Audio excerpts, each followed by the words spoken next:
یہ وہ منظر ہے جو دنیا بار بار دیکھ رہی ہے، ایک ملک جو خانہ جنگی، کرپشن، بیرونی مداخلت اور انسانی تباہی میں ڈوبا ہوا ہے۔ یہ ملک ہے سوڈان۔ فضا میں دھواں ہے، زمین پر ملبہ اور لاکھوں لوگ جن کی زندگیاں جنگ نے اجاڑ دی ہیں۔ یہ کہانی صرف ایک قوم کی نہیں، یہ انسانیت کے صبر کا امتحان ہے۔ سوڈان کی تاریخ فوجی آمریت، قبائلی تنازعات اور علاقائی بحرانوں سے بھری ہوئی۔ جب 2019 میں عمر البشیر کی حکومت کا خاتمہ ہوا تو امید جاگی کہ اب جمہوریت آئے۔ ایک عبوری حکومت بنی، مگر اصل طاقت پھر بھی فوج اور نیم فوجی تنظیموں کے ہاتھ میں رہی۔ یہ وہ لمحہ تھا جب ملک بظاہر آزاد تھا، مگر ادارے کمزور اور طاقت بندوق والوں کے ہاتھ میں تھی۔ عوام امن چاہتے تھے، لیکن طاقت کے بھوکے لوگوں نے ان کی آواز دبا دی۔ 15 اپریل 2023 کو سوڈان کی تاریخ بدل گئی۔ سوڈانی فوج، سیف اور نیم فوجی تنظیم ریپڈ سپورٹ فورسز کھلم کھلا آمنے سامنے آ گئے۔ یہ محض دو گروہوں کی لڑائی نہیں تھی، یہ طاقت کی جنگ تھی۔ یہ طے کرنے کی جنگ کہ ملک پر حکم کس کا چلے گا۔ لیکن جیسے ہمیشہ ہوتا ہے، سب سے زیادہ نقصان عام لوگوں نے اٹھایا۔ شہر ملبے کا ڈھیر بن گئے، گھر اجڑ گئے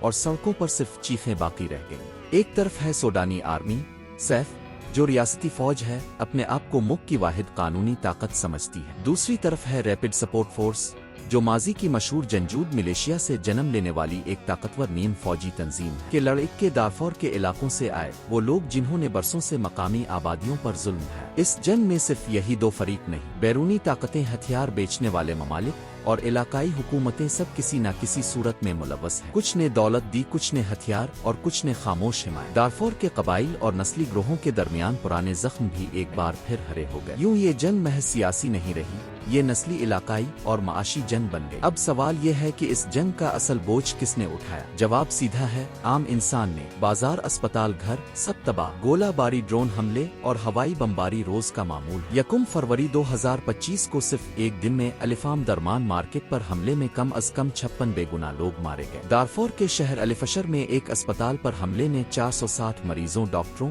اور شہریوں کی جان لے لی۔ یہ جنگ اب میدانوں سے نکل کر گھروں تک پہنچ گئی۔ لاکھوں لوگ اپنے ہی ملک میں بے گھر ہو چکے، کچھ سرحد پار کر کے چاڈ، جنوبی سوڈان، مصر جا رہے۔ عورتیں اور بچیاں خاص طور پر نشانہ بن رہی۔ ریپڈ سپورٹ فورسز کے قبضے والے علاقوں میں جنسی تشدد اور اغوا کی خبریں عام ہیں۔ امدادی ادارے راستے بند ہونے اور مواصلاتی نظام منقطع ہونے کے باعث متاثرہ علاقوں تک نہیں پہنچ پا رہے۔ خوراک ختم ہو رہی ہے، پانی ناپید ہے اور اسپتالوں میں دوا نہیں۔ یہ سب اچانک نہیں ہوا، اس تباہی کے پیچھے کئی دہائیوں کی سیاست، نفرت اور طاقت کی بھوک ہے۔ سب سے بڑی وجہ ہے اقتدار کی جنگ۔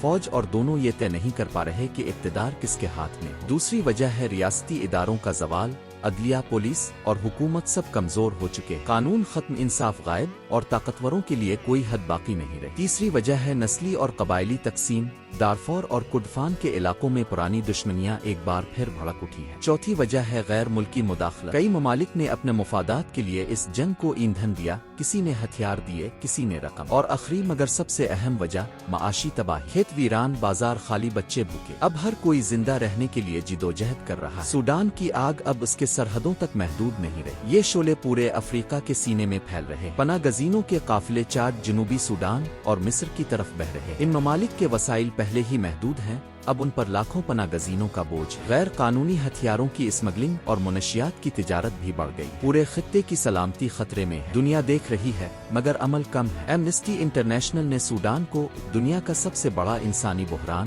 قرار دیا۔ اقوام متحدہ نے جنگی جرائم کی تحقیقات کا مطالبہ کیا ہے۔ انسانی حقوق کی تنظیمیں چیخ چیخ کر انصاف مانگ رہی۔ کئی ممالک نے بیانات دیے، قراردادیں منظور کی، مگر عملی اقدامات اب تک ناکافی ہیں۔ سیز فائر کی کوششیں بار بار ناکام ہو رہی۔ عالمی طاقتیں بیانات دیتی ہیں، مگر میدان میں خاموشی۔ پھر بھی ہر اندھیرے میں ایک روشنی باقی ہے۔ سوڈان کے لوگ جو ہر روز موت کا سامنا کرتے، اب بھی امید پر قائم ہیں۔ امن، انصاف اور انسانی وقار، یہ وہ خواب ہیں جو ابھی زندہ ہے۔ پہلا قدم ہے فوری سیز فائر اور متاثرہ علاقوں تک امداد کی رسائی۔ دوسرا، جنگی جرائم کی تحقیقات تاکہ مجرموں کو سزا مل سکے۔ تیسرا، سول حکومت کی بحالی تاکہ سیاست پر فوج کا قبضہ ختم ہو۔ چوتھا، بین الاقوامی امداد اور سفارتی کوششیں تاکہ امن دوبارہ قائم ہو سکے۔ سوڈان کا درد صرف سوڈان کا نہیں، یہ پوری انسانیت کا امتحان ہے۔ اگر ہم آج خاموش رہے تو کل یہ آگ ہمارے ضمیر کو بھی جلا دے گی۔ امن، انصاف اور انسانیت کے احترام کو زندہ رکھنا ہم سب کی ذمہ داری ہے۔ یہ صرف سوڈان کی کہانی نہیں، یہ انسانیت کی چیخ ہے۔